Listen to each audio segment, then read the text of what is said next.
Assalamualaikum warahmatullahi wabarakatuh. Perkenalkan, saya Muhammad Hamka dan rekan-rekan saya ada Asidiki Rahman Mahendra, Burhanul Tasyakur Bari, dan Azril Azhar Fajrian. Di sini kami dari kelompok 5 akan menjelaskan tentang Al-Quran sebagai sumber utama ajaran Islam. Al-Quran adalah sumber ajaran Islam yang utama. Al-Quran adalah wahyu Allah yang diturunkan kepada Rasulnya dan Nabi Muhammad SAW. Al-Quran dijaga dan dipelihara oleh Allah Subhanahu wa Ta'ala sesuai dengan firman-Nya sebagai berikut. Sesungguhnya kamilah yang menurunkan Al-Quran dan sesungguhnya kami benar-benar memeliharanya. Di dalam Quran surat 15 ayat 9 yang isinya, maka apakah mereka tidak memperhatikan Al-Quran? Kalau sekiranya Al-Quran itu bukan dari sisi Allah, tentunya mereka mendapatkan pertentangan yang banyak di dalamnya. Quran surat 4 ayat 82. Al-Quran menyajikan tingkat tertinggi dari segi kehidupan manusia. Sangat mengagumkan bukan saja bagi orang mukmin, melainkan juga bagi orang-orang kafir. Al-Quran pertama kali diturunkan pada tanggal 17 Ramadan atau Nuzulul Quran. Wahyu yang pertama kali tersebut adalah surat Al-Alaq ayat 1-5. Baik, terima kasih Saudara Hamka. Selanjutnya, kandungan Al-Quran antara lain adalah: yang pertama, pokok-pokok keimanan tauhid kepada Allah, keimanan kepada malaikat, rasul-rasul, kitab-kitab, hari akhir, kode dan qadar, dan sebagainya. Yang kedua, prinsip-prinsip syariah sebagai dasar pijakan manusia dalam hidup agar tidak salah jalan dan tetap dalam koridor yang benar bagaimana menjalin hubungan kepada Allah atau hablum minallah atau ibadah, dan kepada manusia hablum minannas atau muamalah. Yang ketiga, janji atau kabar gembira kepada yang berbuat baik atau basyir, dan ancaman siksa bagi yang berbuat dosa atau yang kita kenal nazir. Yang keempat adalah kisah-kisah sejarah seperti kisah para nabi, para kaum masyarakat terdahulu yang baik yang berbuat benar maupun yang durhaka kepada Tuhan.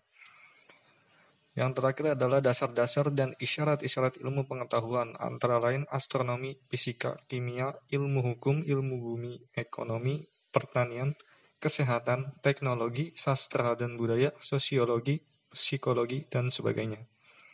Terima kasih. Selanjutnya akan dipresentasikan dengan Saudara Azril.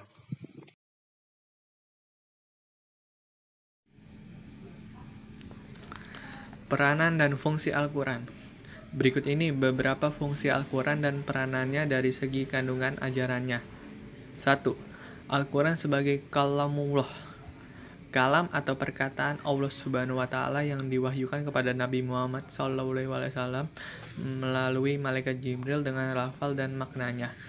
Al-Quran sebagai kitab Allah menempati posisi sebagai sumber pertama dan utama dari seluruh ajaran Islam dan berfungsi sebagai petunjuk atau pedoman bagi umat manusia dalam mencapai kebahagiaan hidup di dunia dan akhirat.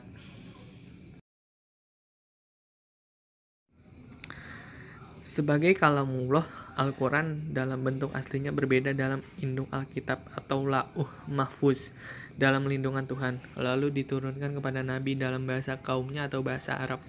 Wahyu Allah Subhanahu wa Ta'ala yang diturunkan kepada nabi-nabinya adalah suatu ilmu yang dikhususkan untuk mereka. Kumpulan wahyu yang diturunkan kepada Nabi Muhammad SAW disebut Al-Quran, yang merupakan pembawa rahmat bagi alam semesta dan petunjuk bagi manusia dalam hidup dan kehidupannya. Wahyu turun dalam berbagai cara seperti malaikat Jibril langsung atau menyerupai manusia, berupa suara atau gemuruh atau lonceng.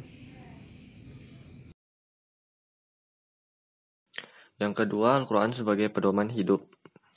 Sebagai pedoman hidup, Al-Quran banyak mengemukakan pokok-pokok serta prinsip-prinsip umum pengaturan hidup dalam hubungan antara manusia atau hablum minannas dengan Allah, hablum minallah, dan makhluk lainnya.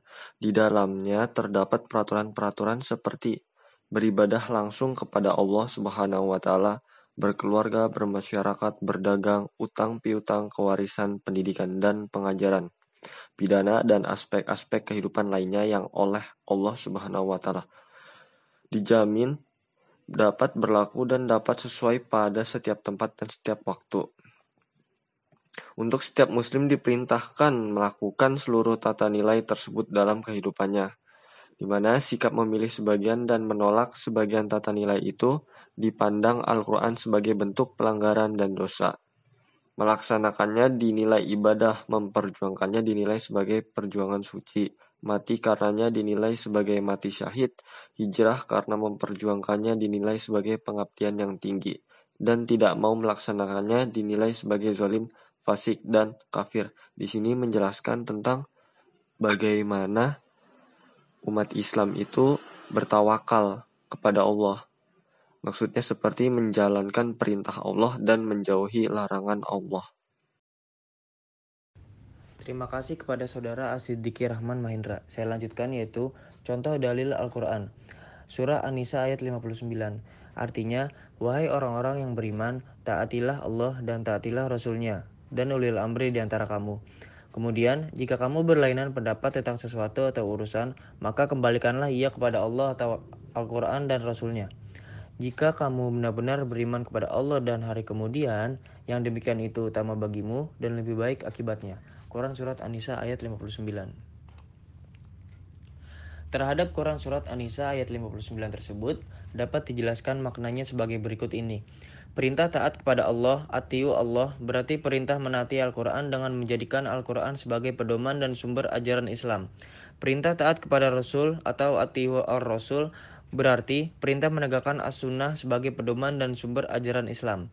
Dan perintah taat kepada ulil amri atau ulil am berarti perintah untuk menaati apa yang telah menjadi kesepakatan atau konsekuensi para mujtahid atau dalam bentuk ijtima.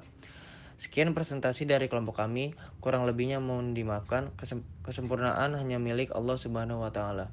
Terima kasih. Wassalamualaikum warahmatullahi wabarakatuh.